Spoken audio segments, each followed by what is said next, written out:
Sarah's smile never quite reached her eyes. In the quiet, sunlit room, it was a mask of professional warmth, worn for the sake of appearances. Across from her, Eleanor sat wrapped in a handmade quilt, her frame as delicate as a dried leaf. To an outsider, it was a peaceful scene, a dedicated carer and her elderly charge. But silence can hold 1,000 unspoken words, and the air in this room was heavy with neglect. The professional smile was just the beginning of a story that needed to be told, a lesson waiting to be learned. The initial days blurred into a routine of subtle indifference. While Eleanor tried to share a memory, her voice a fragile whisper, Sarah would be lost in the bright screen of her phone, a world away.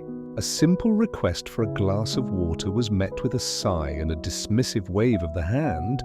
Loneliness began to cling to Eleanor like a second skin, her gaze often drifting to the window, watching a world she was no longer a part of. The cheerful photos on the mantelpiece, filled with family and laughter, seemed to mock her current reality, a silent testament to a life now lived in the shadow of someone else's impatience. The breaking point arrived with the suddenness of a summer storm. Eleanor's grandson, Mark, had decided on a surprise visit, his heart light with the thought of seeing his beloved grandmother. He pushed the door open, a bouquet of her favorite lilies in hand, only to freeze on the threshold.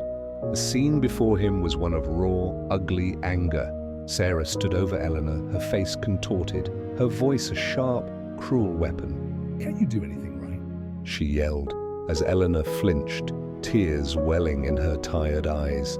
The lilies slipped from Mark's grasp, scattering across the floor as shock gave way to a cold, protective fury. The confrontation that followed was a painful unraveling of frustration and shame. Faced with Mark's quiet anger, Sarah's defensive shell cracked, and a torrent of tearful apologies poured out. The resolution wasn't instantaneous, but it was sincere. In the days that followed, the professional mask was gone, replaced by genuine remorse and a desire to make amends. The final scene wasn't one of dramatic forgiveness, but of quiet connection. Sarah sat beside Eleanor, not on her phone, but holding her hand, listening as she spoke of the past.